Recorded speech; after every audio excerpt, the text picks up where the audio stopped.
Hi, it's Oceana, and I wanted to talk to you today about relationships.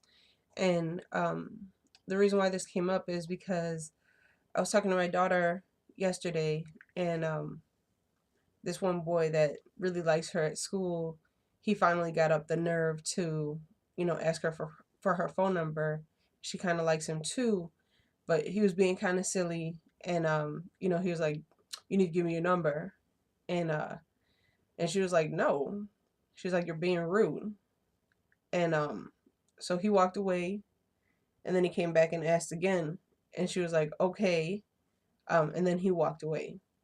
And the reason why I'm telling this story is because, oftentimes people don't realize what they're putting out there, what they're projecting. And although my daughter likes this guy, she didn't really realize like how hard it is for a boy to ask a girl for her phone number. So he came about it in a, kind of silly joking way cuz there were other people around and he didn't want to be rejected. And and her being the person I raised her to be, you know, I always told her that, if you want respect, you don't ask for it, you command it. And so that's the way she is.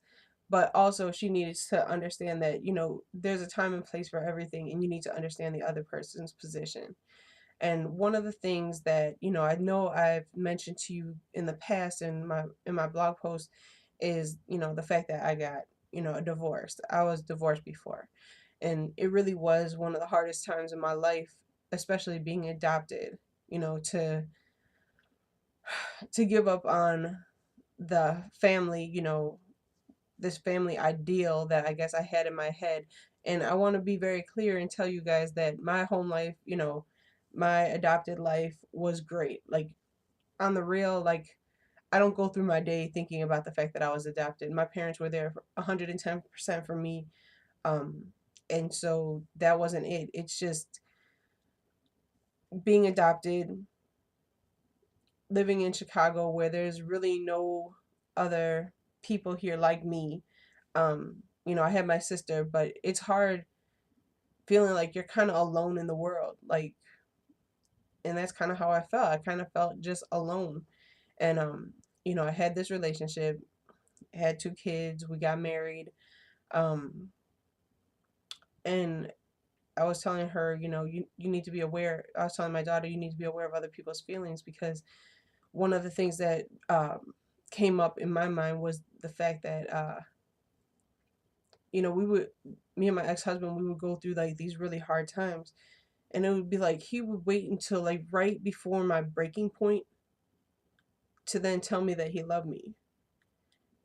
And for me, that made the word love so painful, and I would cry. And I guess the thing is that you know I it took for me it took going to Africa with my dad. Like, I went there for a whole month just to help him out in Africa while he was there.